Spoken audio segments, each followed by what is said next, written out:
상담을 하거나 컨설팅하면서 제일 많이 쓰는 방법이 암시하는 행동을 보여줘가지고 상대방이 얘가 이런 부분이 고쳐진 거 아니야? 라는 생각을 만드는 데까지 노력을 하거든요. 상대방이 직접 깨닫게 생각하게 만드는 지점까지 상당히 애를 많이 써요. 문제가 있는 연인을 만날 때 대처법. 술 관련된 문제. 남자친구와 여자친구가 있는데 남사친과 여사친의 선을 넘는 사람과 술을 마신다거나 술만 먹으면 예민해져서 잔소리 같은 거에 욱한다거나 거짓말을 한다던가 문제가 되는 건데, 우리가 여태까지 했던 방법은 잔소리를 하거나 고치려고 애를 쓴다는 거예요. 문제가 있을 때 얘기해서 고치는 것보다 똑같이 경험시켜가지고 생각의 전환을 일으키게 만드는 게 좋아요. 두 가지를 가지고 왔는데, 첫 번째는 거울 치료라고 해가지고 상대방의 행동을 일부분을 똑같이 해서 같은 상황에 경험시키게 하는 건데 지혜가 필요해요. 거짓말을 해. 우리 같은 경우 거짓말이잖아. 왜 거짓말해? 라는 식으로 들어가거든요. 그걸 하지 않고 비슷한 류의 거짓말을 상대방한테 경험시켜. 내가 잔소리를 하게 되면 그 프레임으로 돌아가요. 고정관념이 변하지 않는 건데 프레임 깨기라고 해가지고 깨는 게 중요해요. 수단 중에 하나가 미러링인 거예요. 단순한 예시로 여자친구가 클럽을 가. 나도 똑같이 클럽을 다니는 거지. 미러링은 하나의 예시이고요. 중요한 건 프레임 깨기가 돼야 돼요.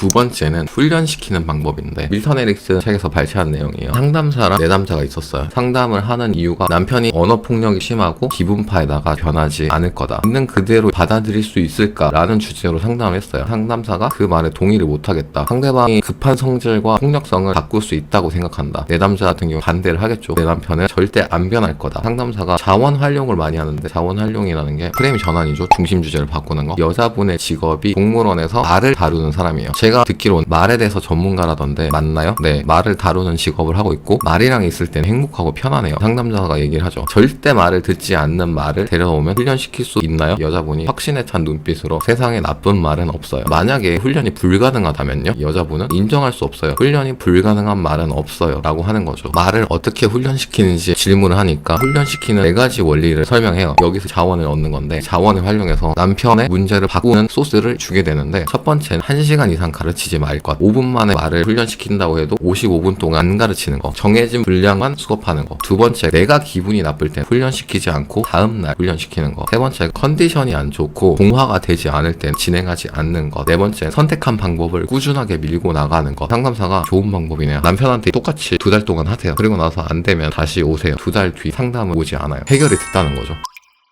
마지막 준비한 에피소드가, 정신병원에서 외도 불륜이라는 망상을 가지고 있는 남자가 있어요. 망상이라는 건 사실이 아니라는 거죠. 의사한테 퇴원시켜달라. 친구랑 와이프가 동거한다. 친구 집에 찾아가가지고 친구도 죽이고 와이프도 죽이겠다 라고 얘기해요. 의사가 복수를 원해요. 죽인다고 가정하고 좋은 방법이지 아닌지 의논해봅시다. 복수를 하려면 친구랑 와이프가 오랫동안 고통받는 거 아니에요? 환자가 네 그렇죠. 환자분이 둘을 죽이게 된다면 그 둘은 죽고 당신이 평생 동안 감옥에 가서 고통을 받게 될 거고 억울한데, 그 둘을 더 고통스럽게 만드는 게 좋지 않을까요? 상대방들이 잘못했다는 걸 뼈저리게 느끼도록 무엇을 할 수 있을까요? 그걸 의논해 봅시다 라고 얘기해요. 이런 경우 바람 피는 게 아니에요 라고 팩트로 밀고 나가는데, 의사가 선택한 게 공화를 해가지고 의논을 해주는 거죠. 환자가 하루 동안 생각하고 나서 치료를 받고 퇴원을 해서 일자리를 얻고 행복하게 사는 것이 와이프한테 좋은 남자를 놓쳤다고 후회하도록 만들 수 있다, 이렇게 스스로 생각을 하거든요.